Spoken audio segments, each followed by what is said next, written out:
बाल तेरे काहे पर ले जाए, परिवार बाल तेरे यमदूत ले पकड़ के डोले धीरे धीरे, यमदूत ले पकड़ कर डोले पीटेगा छाती अपनी, पीटेगा छाती अपनी, तनुआ उदास होगा तो बने कफन का टुकड़ा तेरा लिबास होगा, तो बने कफन का टुकड़ा तेरा लिबास होगा।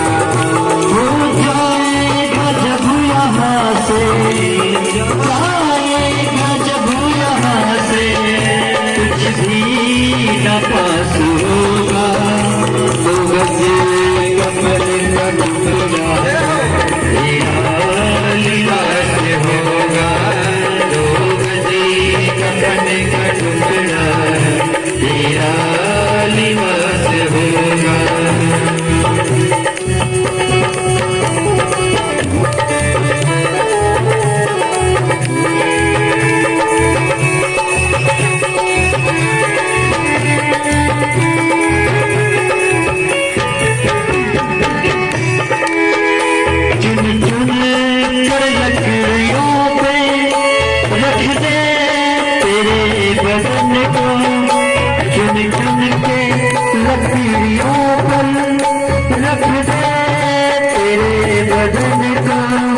झट से उठा ले जाए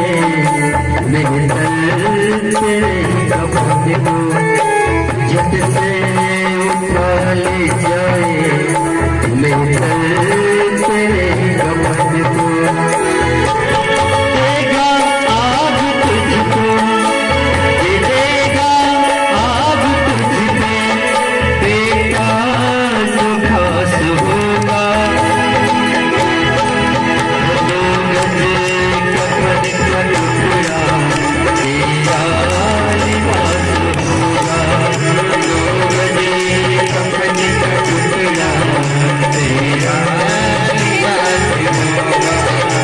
तू जाएगा जब यहाँ से, जाएगा जब यहाँ से, जाएगा जब यहाँ से, कुछ भी न पास होगा, तो गजे कफन का टुकड़ा तेरा लिबास होगा, तो गजे कफन का टुकड़ा तेरा लिबास होगा, तो गजे कफन का टुकड़ा तेरा लिबास होगा, तो गजे कफन का टुकड़ा तेरा लिबास होगा। जाएगा जब यहाँ से कुछ भी न साथ होगा। आज आत्मदेव जी निकल गए घर से,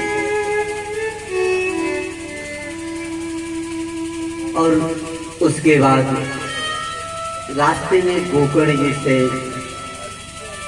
मुलाकात हुई आत्मदेव जी की। गोकर्ण जी ने बहुत बढ़िया उपदेश किया है आत्मदेव जी को। कहा, पिताजी आप संसार के वृत्तियों को छोड़ करके परमात्मा में ही ध्यान लगाएं, जिससे कल्याण होगा। ये हार मांस की टुकड़े से क्या होगा। उसके बाद कहा, पिताजी आप दशम स्कंद का पारायण कीजिए। उसके बाद आत्मदेव जी चले गए वन के लिए और दशम स्कंद के पारायण करते हुए अपने शरीर को उन्होंने छोड़ा और मोक्ष को प्राप्त हुए। यहाँ पर धुंधकारी घर में रहता है। माता धुंधली को प्रतिदिन मारता था और धुंधकारी 5 बेचाओं को ला करके अपने घर में रख देता है।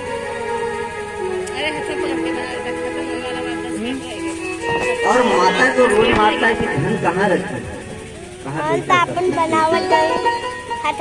कुछ भी बाकी नहीं। माता अत्यंत उब गई तो सामने कुआं था।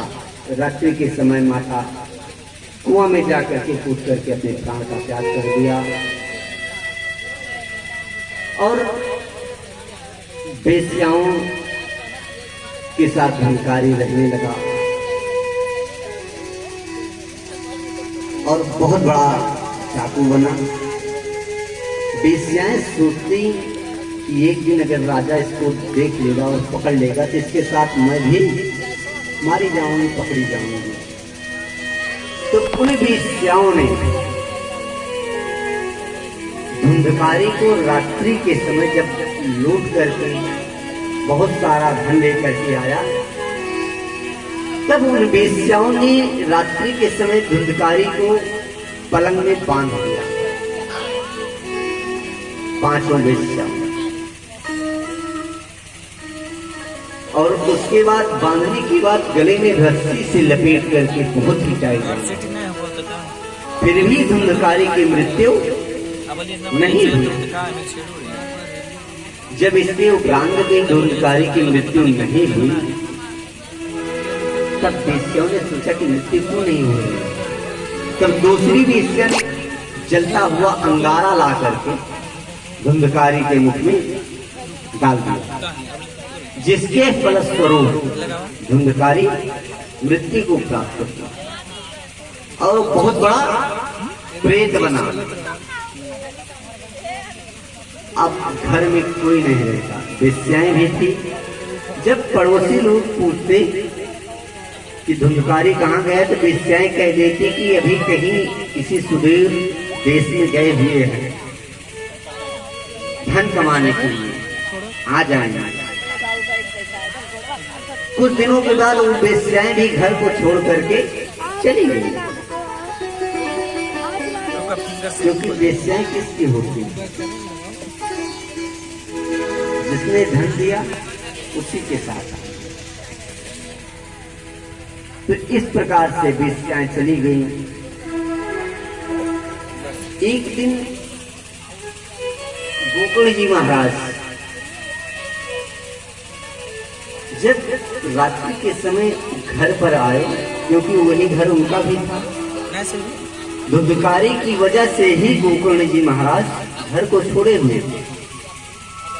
क्योंकि जो गोकर्ण था वो सुरापान करता था, मदिरा पीता था, मांस भक्षण करता था, जिसके कारण से छोड़ दिया था घर को गोकर्ण जी ने। क्योंकि संगत का बहुत बड़ा प्रभाव होता है।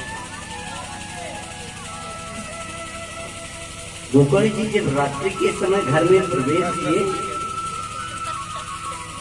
तो जब सोने के लिए लेटे तो देखते हैं रात्रि के समय कहीं हवा के रूप में, कहीं गधे के रूप में, अन्य